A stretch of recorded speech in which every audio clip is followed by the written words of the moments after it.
we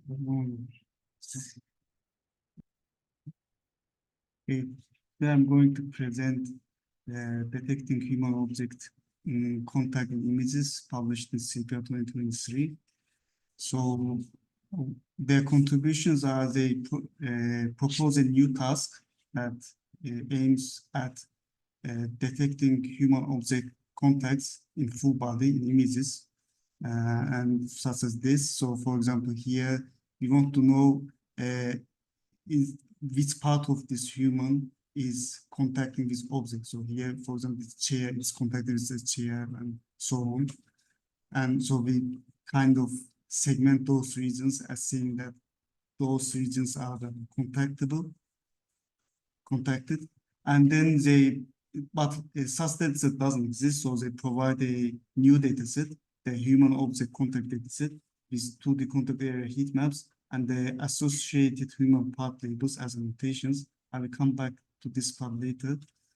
And then also they, of course, provide a new detector, contact detector that incorporates a body part attention model. So I will explain it. So first of all, about the data set, it consists of two main parts, the HOT generated and HOT annotated. And this HOT generated, they collect the subsample from PROX dataset that contains people reconstructed as 3D SMPLX meshes interacting with static 3D scenes, such as actions like sitting, walking, lying down, etc. This is just one person interacting with a static scene. And then HOT annotated dataset. This one is collected from human object interaction datasets, such as VCOCO and Hague, and indoor action recognition datasets, such as WAS and PATS, that contain several daily activities like fetch from, freeze, put book back, etc. And now, how did they generate the contact for HOT generated out of the dataset? So this PRX dataset captures people interacting with static scenes, as I said before, and the PRX represents the human pose and shape with the SMPX model, which captures both surface, including hands and face. So here you can see the difference between this original SMPL and SMPLX model. You can see that in an original SMPL, we don't have facial expressions, but in here we have facial expression SMPLX model. Also, you can see that the motion is not captured here. But this hand is a static hand, whereas here we have representing this hand. So this is much better representation than original SMPL. And this SMPLX model represents the human body with pose parameters, theta and shape parameters beta, and outputs is posed 3D mesh. And each vertex has a surface normal and the human part label associated with it. In total, there are 17 parts. The parts I'm talking is these parts, like such as chest, left hand, right forearm, right hand, right foot, left foot, etc. So for each frame, given the constructed SMPLX mesh and the scene mesh, the human to scene mesh distance they calculate, and then all human vertices with a distance to the scene below a certain threshold are considered as contact vertices. And then these 3D contact vertices are rendered to 2D image space, and they got the masks based on that. And so this is the how they annotated the human parts here. Now, for HOT annotated, this data is not that big, so they need something bigger. So they come up with HOT annotated data set. This one, they have to annotate it manually. So they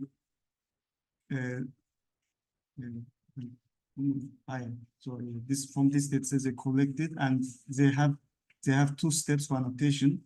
First of all, they draw a polygon around the image areas containing human object contacts, and then they assign a human body part label to the polygon.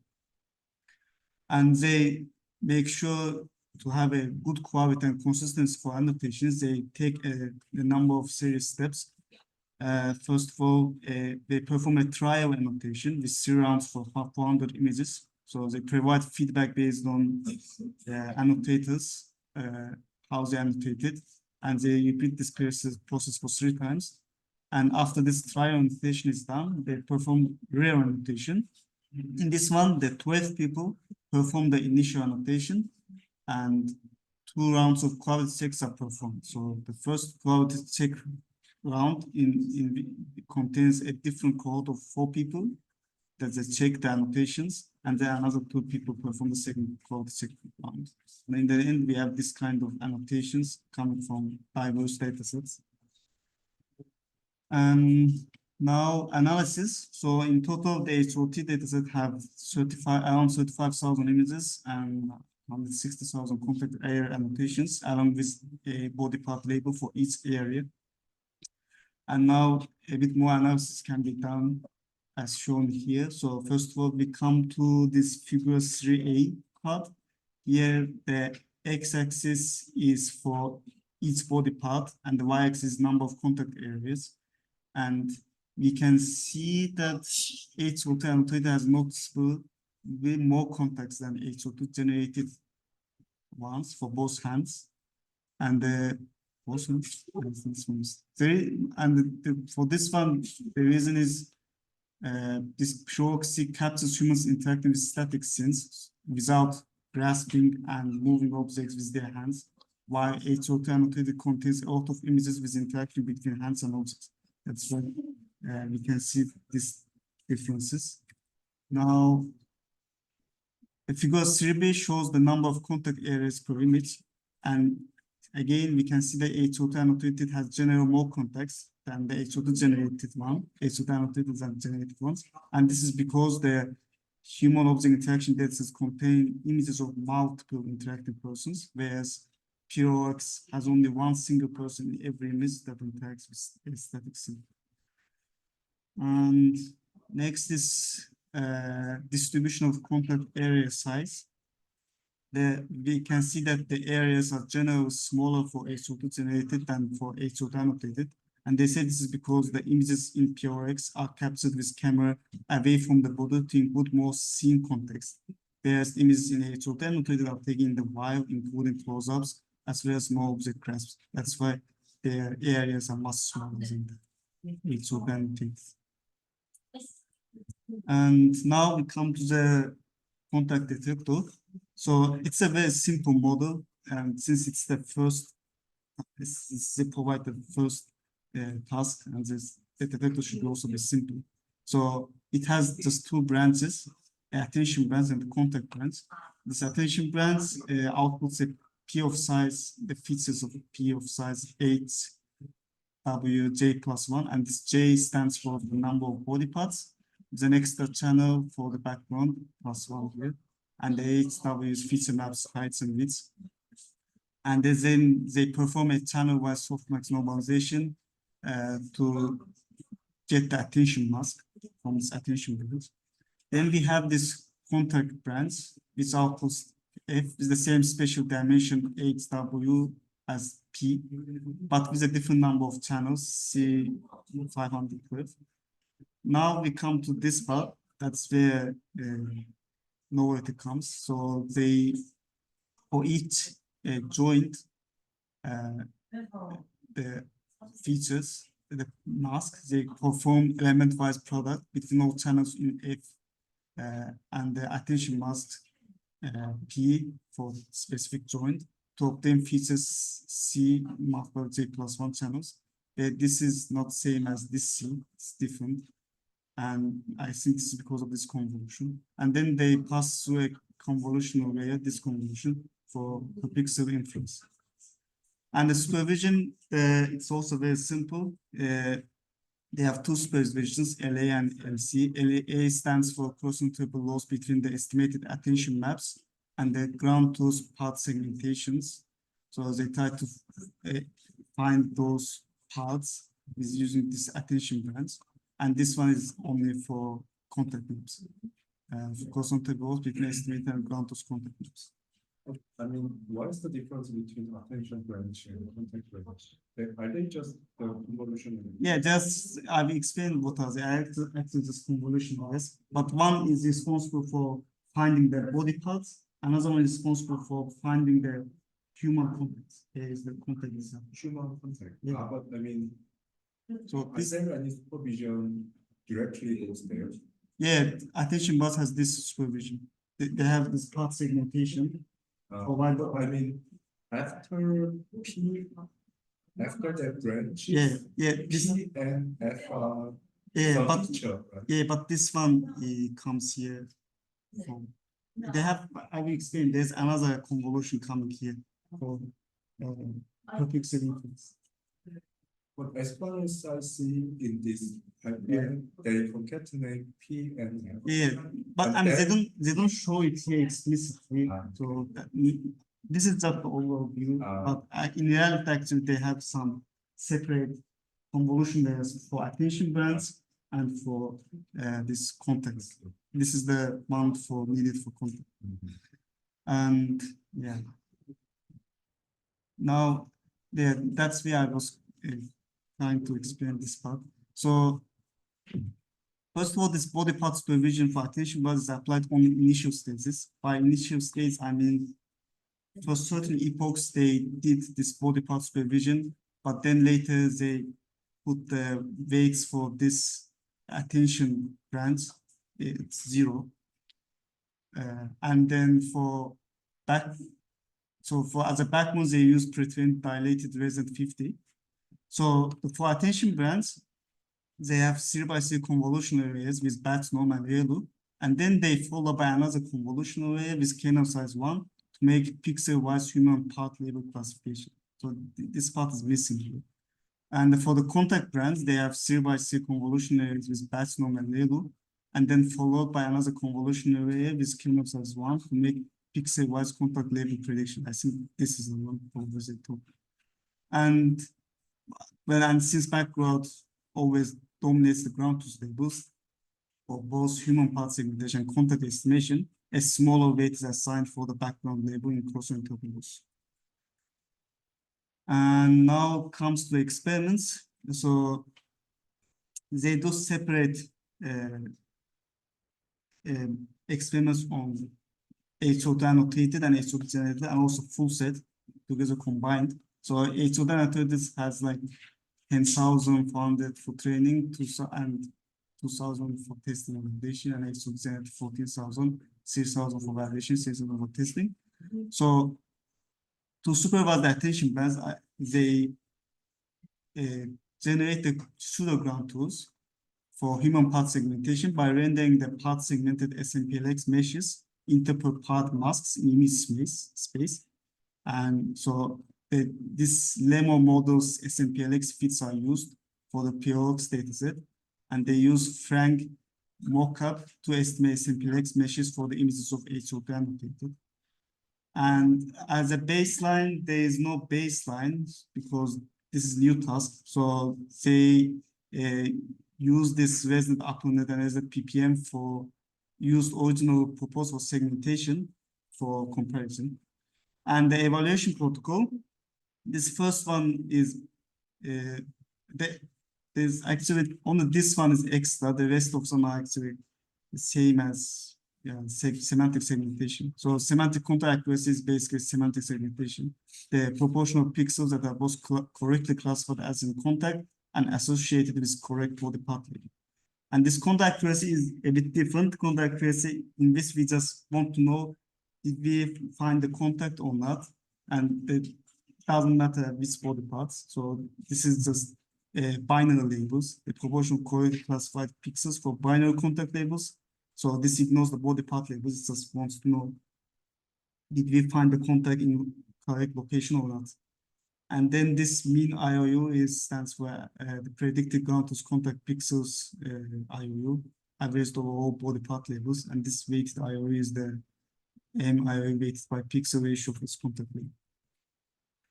Now come to the experiments. So they also perform a small ablation study here. So this HO2 and they perform experiment with HO2 annotated, HO2 generated, and full set. First of all, we can see that HO2 annotated has much better semantic accuracy than HO2 generated. They claim that this is because for this one, the SMPLX fits are not perfect, so there are a lot of noise. That's why the accuracy is not great. But this one is much more approximated, and this is the full set. They are better than all previous models. And this without attention stands for basically this part doesn't exist, so there's just two contact branch only. And yeah, as you can see, the accuracy is quite low. And then they consider adding this attention branch, but no supervision here. It's just indirectly supervised. And this one's also not good. As we can see here, it improves from the without attention, but it's not perfect. And then full is basically everything combined. And now they want to check if they train on specific data set and test it on different data set, is the accuracy is different or not, bad or worse. So they want to check the influence of each data set. So they first train on HO2 generated and test. And as we can see, if we train on HO2 annotated and test on HO2 generated, our accuracy does not degrade that much. But if we do HO2 generated but test on HO2 annotated, the accuracy drops significantly. This is because, again, the HO2 generated is just one human interacting with static scenes, so there's not much contact. But HO2 annotated is much more diverse. That's why this one generalizes much better than this one. And of course, full set is always better. Here are some qualitative results. This HO2 contact detector, this is raw input, and this is, I think, ground truth contact, and this is the prediction. As we can see, the results are pretty okay, I would say. But they also provide some failure cases, especially if there's a lot of humans. You can see the ground truth is actually much less, but the prediction is terrible. It's compared to this. What is the colors here now? Colors means body parts. So this, but I mean, how the contact is represented? It's basically the 17 parts. So basically, it's a segmentation mask with labels 1 to 17. So that's what it is. I think if there is contact, then it's colored. It's colored and it's named as, let's say, this is left arm. So it has its own ID, 2 or 3. It's like semantic segmentation. One. But I mean, the colors are represented when contact. Yeah. So the others, so they don't consider human contact. So there we can see there are a lot of human contacts, but they don't consider. They only consider human object. Yeah, that's why Human scene. Human scene. Yeah. Human scene. Basically, if they interacts with the contact, interacts with some object, this is considered as a contact.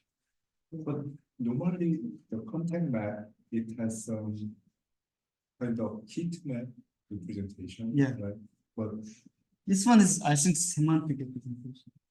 so representation is different. Yeah, it's different. This is like just the pixel to be half representation. I think that's what I understood from this. And so also they try to find out if they do part-specific contacts, how's the accuracy. And this contact dynamics is state of the arts for joint level foot-ground contact from a video. And we can see that HOT detector achieves a similar performance here. It's 59 versus 58. And then for hand contact, also contact hands, and the HOT performs better than contact hands slightly. So it can be used for this body pose estimation or hand pose estimation. Yeah, I see that's it.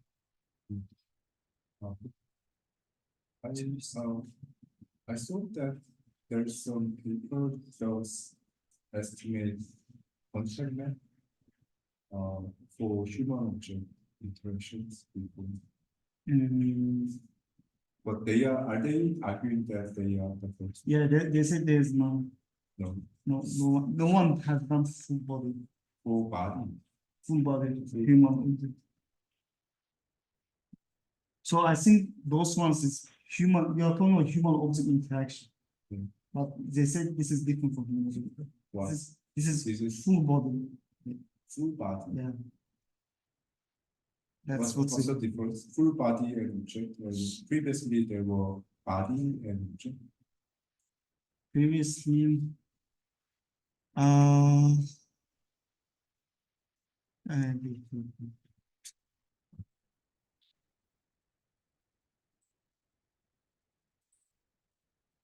And I'm also not sure I Mm. actually remember, but there was one paper that estimate contact map between human body and object.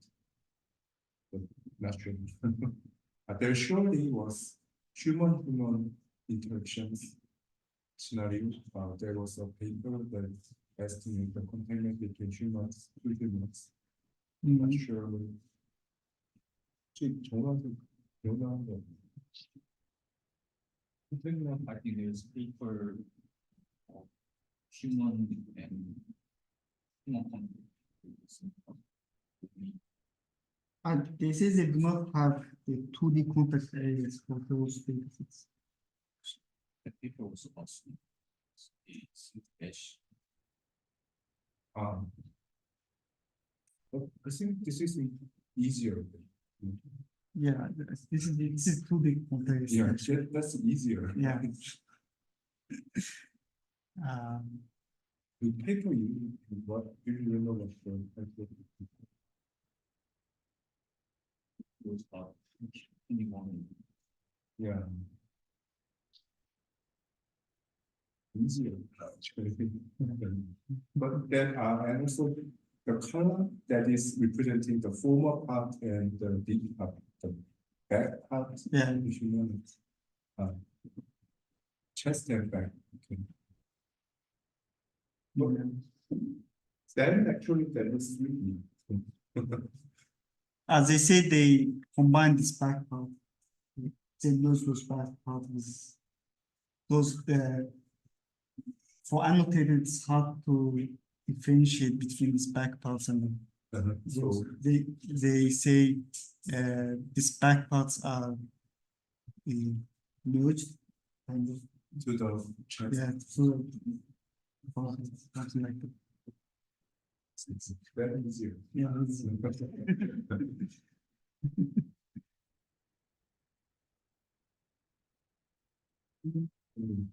This is CVPR 2023. It's Is there code and data set available? yeah, it's from Professor Michael. Microphone? Yeah. Because He always provides. because of this.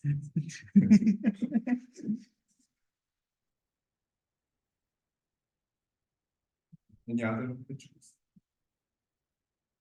No. What you